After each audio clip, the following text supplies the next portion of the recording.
Parce que la révélation sans application reste de la contemplation. Et un Chosen One qui contemple sans agir est un soldat avec une armure et sans terrain. Quelle est ta mission concrète pour aujourd'hui? Pas dans 10 ans, pas quand tu seras prêt, pas quand tu auras reçu toutes les confirmations que tu attends. Aujourd'hui, voici 3 axes pratiques que chaque Chosen One doit activer dès maintenant. Premier axe, l'intercession. Ta fonction commence dans le secret. Avant de parler au monde, tu parles à Dieu pour le monde. L'intercession est le fondement de toute fonction prophétique. Si tu ne pries pas encore de manière disciplinée et régulière, commence là. Maintenant, aujourd'hui, même 10 minutes par jour de prière intentionnelle peuvent commencer à déplacer des choses dans le spirituel. Deuxième axe, le témoignage. Tu as une histoire que quelqu'un a besoin d'entendre. Pas l'histoire parfaite du prédicateur à la façade irréprochable, ton histoire vraie avec tes cicatrices et ta délivrance. Le témoignage est une arme de guerre spirituelle. L'Apocalypse dit que les frères ont vaincu par le sang de l'agneau et par la parole de leur témoignage. Partage ton histoire. Elle est plus puissante que tu ne le crois. Troisième axe, la discipline spirituelle, la lecture des Écritures, le jeûne, la méditation, la louange quotidienne. Ces disciplines ne sont pas des performances religieuses, ce sont les exercices d'un athlète spirituel qui se prépare pour une compétition. Tu ne peux pas accomplir une fonction de fin des temps avec un esprit non discipliné. Un muscle non exercé ne peut pas porter de lourdes charges. Un esprit non discipliné ne peut pas porter une lourde gloire. La mission commence aujourd'hui. Dans ta chambre, dans tes conversations, dans ta façon de traiter les gens que Dieu a placés sur ton chemin. Tu n'as pas besoin d'une grande plateforme pour commencer. Tu n'as pas besoin d'une invitation officielle. La mission commence là où tu es, avec ce que tu as, dès maintenant. Tape « Aime ma mission » dans les commentaires pour recevoir la prière d'envoi sur ta vie. Ma mission. Parce que nommer ta mission, c'est déjà commencer à l'accomplir. Nous arrivons à la fin de ce message. Mais pour toi, j'espère que c'est un commencement. Laisse-moi te dire une dernière fois, clairement, sans ambiguïté, avec toute l'autorité que Dieu m'a donnée pour te transmettre ce message ce soir. Tu es choisi, non pas parce que tu es parfait, non pas parce que tu as tout compris, non pas parce que tu n'as jamais douté, jamais chuté, jamais couru dans la mauvaise direction. Tu es choisi parce qu'il l'a décidé, avant la fondation du monde, avant tes erreurs, avant tes victoires, avant ta naissance. Il t'a vu, il t'a connu, et il a dit « Celui-là, celle-là, je veux travailler à travers eux. » Tu es un Chosen One portant une fonction de fin des temps. Tu es séparé, pas pour l'isolement, mais pour le service. Tu es blessé, pas pour la destruction, mais pour la compassion. Tu es différent, pas pour l'exclusion, mais pour la révélation. Et le monde a besoin de ce que tu portes.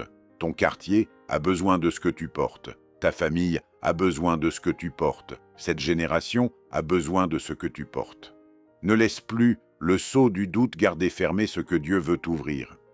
Ne laisse plus la voix de l'ennemi définir ce que Dieu a déjà déclaré. Ne laisse plus la peur de ta grandeur t'empêcher d'embrasser pleinement ce à quoi tu as été appelé. Père, je prie sur chaque personne qui a regardé cette vidéo jusqu'au bout. Je déclare sur leur vie que le sceau est brisé. Je déclare que leur identité de Chosen One est révélée et confirmée par ton esprit. Je déclare que leur fonction de fin des temps est activée à partir de ce jour. Que chaque chaîne de doute soit brisée. Que chaque blessure du passé soit transformée en arme de gloire.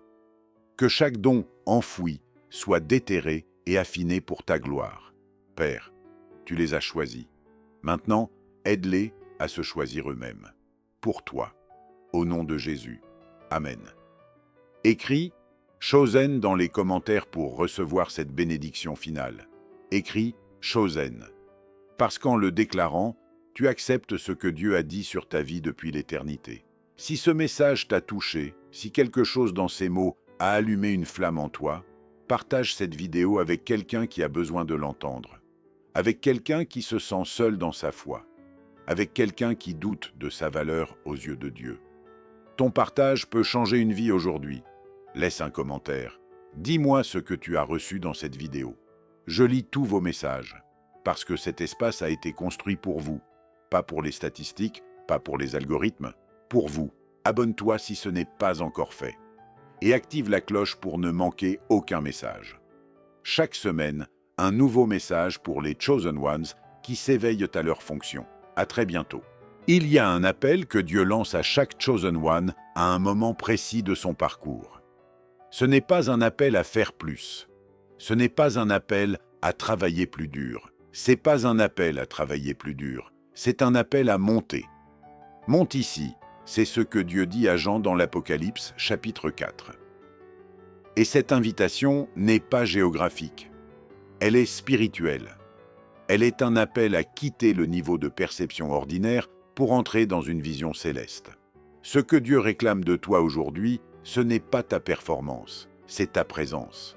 Il réclame que tu t'approches, pas que tu cours ton temps si dans marche tampon, tout suite d'accord les l'essence au nom du service. Pas que tu multiplies les projets spirituels sans jamais rester suffisamment longtemps dans sa présence pour être transformé. Il réclame l'intimité. Parce que la grande erreur des Chosen Ones qui s'éveillent, c'est de passer immédiatement de la révélation à l'action, sans prendre le temps de laisser la révélation les former. Ils reçoivent une vision et courent l'accomplir avec leur propre force. Et ils s'épuisent, et ils tombent, et ils se demandent pourquoi Dieu n'a pas béni ce qu'il faisait pour lui. La réponse est simple. Il ne t'a pas demandé de faire pour lui, il t'a demandé d'être avec lui. L'élévation spirituelle, c'est d'abord une élévation de la connaissance de Dieu. Connaître sa voix, connaître son caractère, connaître la différence entre ce qui vient de lui et ce qui vient de ton propre désir de bien faire. C'est dans ce lieu d'intimité approfondie que ta fonction prend forme, que ta mission se précise, que ta voix reçoit l'onction nécessaire pour toucher des cœurs. Moïse ne pouvait conduire Israël que parce qu'il avait passé 40 ans dans le désert avec Dieu. Paul ne pouvait écrire ses épîtres que parce qu'il avait passé des années en Arabie à recevoir la révélation directement du Christ. Jean ne pouvait voir l'Apocalypse que parce qu'il était dans l'Esprit quand la vision est venue. Le chemin vers ta fonction passe par l'Esprit, pas par l'agenda. Il y a une discipline concrète que je veux te recommander. Commence chaque journée par 20 minutes de silence et d'écoute. Pas de podcast, pas de musique. Silence et écoute. Laisse Dieu parler. Note ce qu'il te dit. Avec le temps, tu commenceras à reconnaître sa voix avec une précision que tu n'aurais jamais imaginée. C'est dans ce lieu que ta fonction prend sa forme la plus précise. C'est là que Dieu transforme une passion vague en mandat clair. Une impression diffuse en mission définie. Un désir en appel. Tape. Je m'élève dans les commentaires si tu acceptes l'invitation de Dieu à monter plus haut dans ta relation avec lui. Je m'élève, parce que l'élévation commence par une décision, pas par une sensation. Je dois te parler de quelque chose dont personne ne parle dans les sermons sur l'élection. Le chemin du Chosen One passe presque toujours par une trahison. Joseph, choisi pour gouverner des nations, a d'abord été vendu par ses propres frères. David, ou un roi d'Israël, a d'abord été chassé par Saül, l'homme qu'il avait servi fidèlement. Ruth, ancêtre du Messie, a d'abord perdu son mari, sa belle famille, sa patrie. Paul, apôtre aux nations, a d'abord persécuté l'Église et a dû vivre avec cette mémoire. La trahison n'est pas une anomalie dans le parcours du Chosen One. Elle est une étape, pas parce que Dieu est cruel, pas parce qu'il t'abandonne, mais parce que la trahison brise quelque chose en toi qui, autrement, ne pourrait jamais être brisé. La dépendance aux hommes. Tant que tu as besoin de l'approbation des hommes pour avancer, tu ne peux pas accomplir ta fonction pleinement. Ta fonction te mènera dans des endroits où les hommes ne te suivront pas. Elle te demandera de dire des choses que les hommes ne voudront pas entendre. Elle t'obligera à choisir entre plaire à Dieu et plaire à ton cercle. La trahison te prépare à ce choix. Elle t'apprend que tu peux survivre au rejet. Elle t'apprend que la validation divine est la seule qui compte vraiment. Ce que tu as vécu, cette personne qui t'a blessé, cette communauté qui ne t'a pas vu, cette porte qui s'est fermée injustement, Dieu n'en a pas été absent. Il était là, il regardait, et il utilisait chaque larme pour t'affiner comme on affine l'or dans le feu. L'or n'est pas détruit par le feu, il est purifié par lui. Les impuretés montent à la surface. Et l'orfèvre sait que l'or est prêt quand il peut voir son propre reflet dedans. Dieu veut que tu sois si pur, si transparent dans ta relation avec lui, qu'il puisse voir son propre reflet dans ta vie. La trahison était une partie du processus. Elle n'était pas la fin de l'histoire. Écris « J'ai traversé » dans les commentaires si tu as vécu une trahison sur ton chemin. J'ai traversé. Parce que traverser, c'est déjà une victoire. Assez de théologie, parlons de pratique. Tape « Je reçois » dans les commentaires pour accepter cet appel sur ta vie. Pas parce que tu te sens digne, pas parce que tu comprends tout. Tape « Je reçois » parce que la foi commence par l'acceptation. Il y a quelque chose que Dieu a déposé en toi avant ta naissance. Pas après ton baptême, pas après ta consécration. Avant. Il l'a mis là comme on enfouit un trésor dans la terre, sachant que le moment viendrait où il devrait être déterré, nettoyé et utilisé pour sa gloire. Ce trésor, c'est ce que tu appelles parfois une passion, parfois une obsession, parfois un fardeau que tu ne comprends pas encore mais que tu portes depuis toujours. C'est la capacité à voir ce que les autres ne voient pas encore. C'est l'amour inexplicable pour les briser, les oublier, les marginaliser. C'est la facilité avec laquelle les mots de Dieu coulent à travers toi quand tu parles. C'est cette vision qui te vient dans les moments de prière, si précise, si vaste, que tu en es toi-même effrayé. C'est ce discernement spirituel qui te dérange parfois, qui te fait percevoir des choses que tu aimerais ne pas avoir apportées. Tout cela, ce ne sont pas des accidents de personnalité. Ce sont des armes divines. Les armes de Dieu ne ressemblent pas aux armes du monde. Elles ne brillent pas. Elles ne font pas de bruit. Elles ressemblent souvent à des faiblesses, à des sensibilités, à des excentricités. Mais dans les mains d'un Chosen One qui a compris sa fonction, ces armes changent des vies, des familles, des nations. Pense à David, un berger, pas un guerrier. Son arme, une fronde. Son trésor déposé par Dieu. Un cœur d'adorateur et un courage qui ne connaissaient pas le calcul humain. Pourtant, ce berger au bras d'adorateur est devenu le plus grand roi qu'Israël ait jamais connu. Pense à Déborah, une femme dans une culture patriarcale. Son trésor? Une sagesse prophétique et une autorité spirituelle que les hommes autour d'elle n'avaient pas. Elle a dirigé des armées depuis un palmier, pas depuis un palais, depuis l'endroit où elle entendait Dieu. Pense à Marie, mère de Jésus, une jeune fille sans statut, sans ressources, sans visibilité. Mais son trésor? Une foi totale, une disponibilité absolue. Et c'est à travers elle que le Sauveur du monde est entré dans l'histoire. Et toi? Ton trésor est peut-être encore enfoui, peut-être que tu ne sais pas encore le nommer.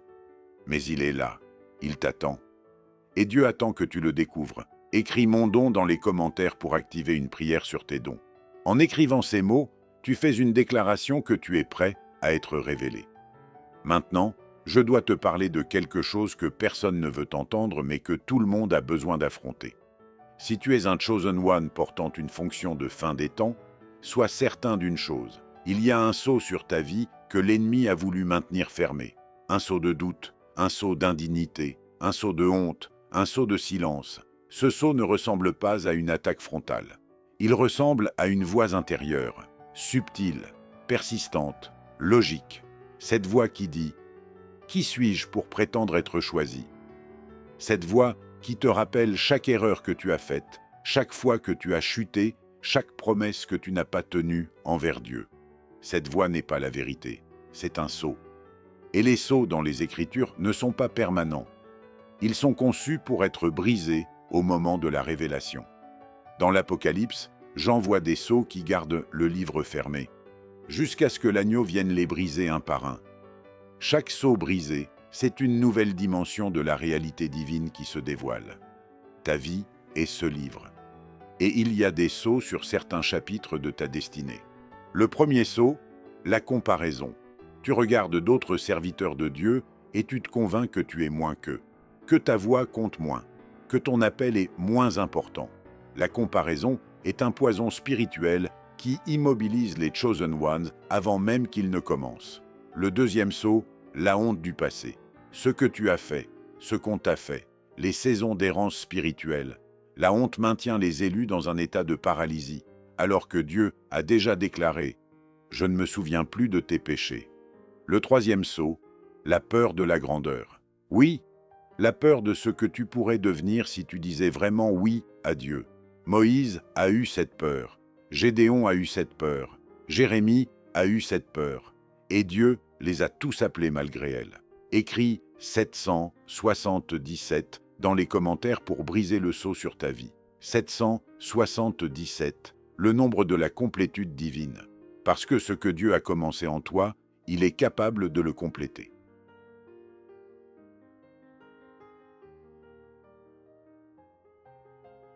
Nous vivons dans une époque que les prophètes ont vue de loin. Une époque où le voile entre le visible et l'invisible s'amincit. Une époque où Dieu cherche des vases. Pas des vases parfaits, mais des vases disponibles. La Bible parle de ceux qui seront levés dans les derniers jours. Joël 2 dit que Dieu répandra son esprit sur toute chair, que les fils et les filles prophétiseront, que les jeunes gens verront des visions, que les vieillards rêveront des songes. Ce n'est pas une métaphore poétique, c'est une description de fonction. Une fonction, c'est plus qu'un rôle. Un rôle, tu peux le jouer sans y croire.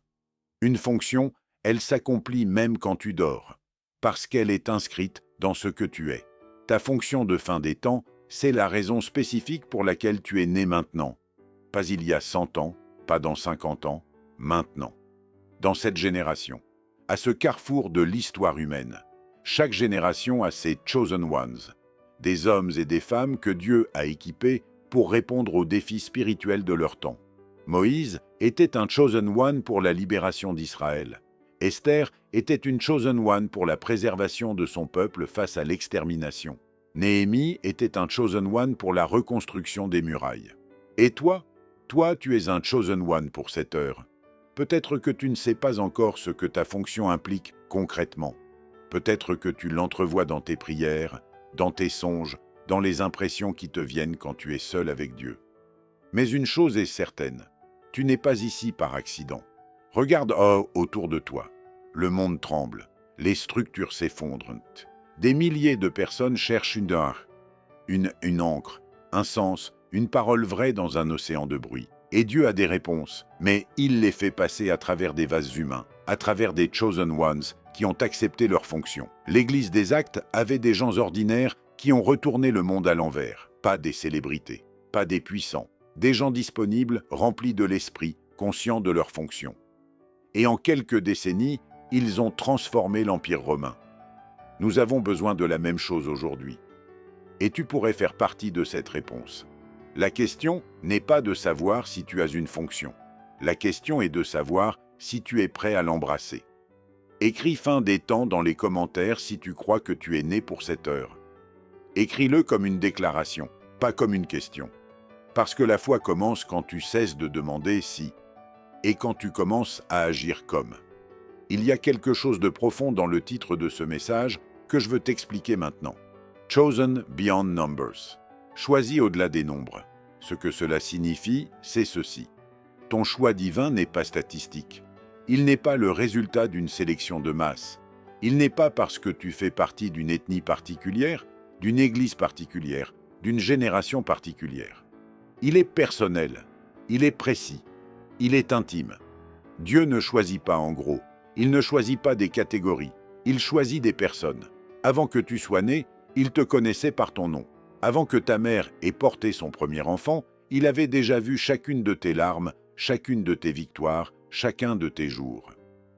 C'est ce que dit Jérémie 1,5. Avant que je t'eusse formé dans le ventre de ta mère, je te connaissais. Avant que tu fusses sorti de son sein, je t'avais consacré. Consacré, kadosh, mis à part. Toi, personnellement, individuellement. Il n'a pas choisi quelqu'un comme toi, il t'a choisi toi, avec ta voix, avec ton histoire, avec tes blessures, avec tes contradictions, avec tout ce que tu considères comme tes défauts, parce que même tes défauts sont des outils dans ses mains. Beyond numbers, cela signifie aussi que tu n'es pas remplaçable. Il n'y a pas un plan B pour ta vie. Il n'y a pas quelqu'un d'autre qui peut faire exactement ce que tu es venu faire, de la façon dont tu es venu le faire, dans les lieux où tu es appelé à le faire. Si tu n'accomplis pas ta fonction, un espace dans le plan de Dieu reste vide. C'est le poids de l'élection. Mais c'est aussi sa beauté. Pense à Esther. Une femme ordinaire devenue reine, qui a dû choisir entre sa sécurité et sa fonction. Mardochée lui a dit « Qui sait si tu n'es pas parvenu à la royauté pour un temps comme celui-ci » Cette phrase, c'est aussi pour toi. Qui sait si tu n'es pas né dans cette génération, dans cette ville, dans cette famille, pour un temps précisément comme celui-ci. L'heure que nous vivons n'est pas ordinaire. Et les Chosen Ones qui se lèvent dans cette heure ne sont pas ordinaires non plus. Le jour où tu as senti que tu n'appartenais nulle part, le jour où tu t'es demandé pourquoi tu voyais les choses différemment de tout le monde autour de toi.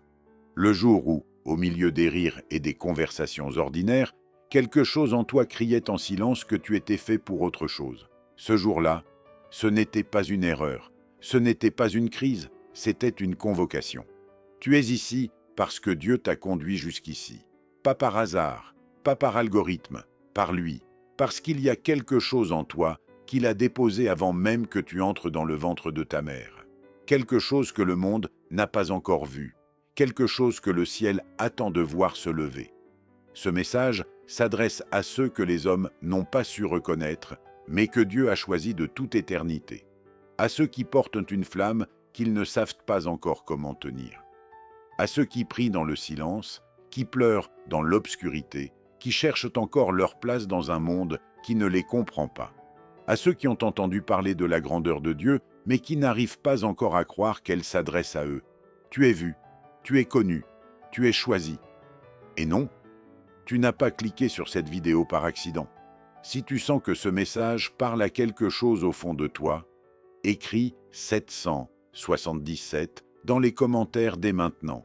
Écris 777 pour briser le sceau sur ta vie. Le sceau du doute, de l'oubli, de l'effacement. Le sceau qui t'a dit trop longtemps que tu n'étais pas assez. Et si tu n'es pas encore abonné, abonne-toi maintenant, parce que cet espace a été créé pour toi, pour ceux qui cherchent Dieu en profondeur, pour les incompris, pour les différents, pour les Chosen Ones qui s'ignorent encore. Abonne-toi et rejoins une communauté de personnes qui, comme toi, cherchent à comprendre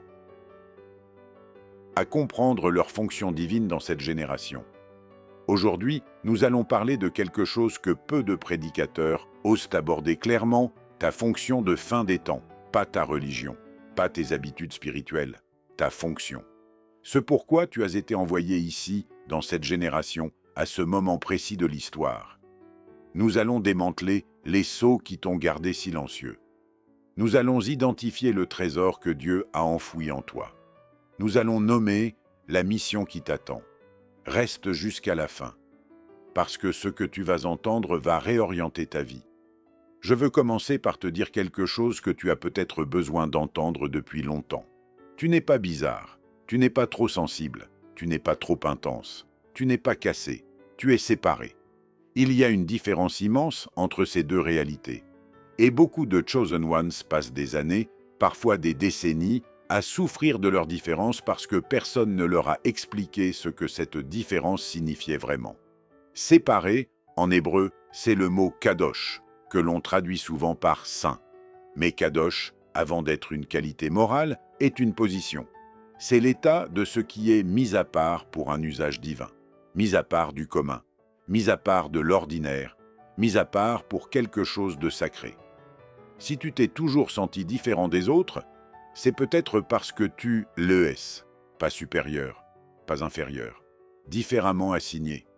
Les gens autour de toi courent après des choses que tu regardes avec une certaine indifférence, et toi, tu portes un fardeau intérieur pour des choses que personne autour de toi ne semble sentir. Un fardeau pour les nations, un fardeau pour la prochaine génération, un fardeau pour le réveil spirituel. Ce fardeau, ce n'est pas une maladie, c'est une mission. Cette solitude que tu ressens au milieu des foules, ce n'est pas une malédiction, c'est la marque de quelqu'un qui a y été mis à part. Il y a des saisons dans la vie des Chosen Ones où Dieu les éloigne volontairement des foules, où il réduit leur cercle, ferme des portes, crée un espace de silence. Ce silence n'est pas un abandon, c'est une formation. C'est dans le désert que Dieu parle le plus clairement. C'est dans l'isolement apparent que les fondements spirituels se construisent. Jérémie l'a vécu. David l'a vécu. Jean-Baptiste l'a vécu.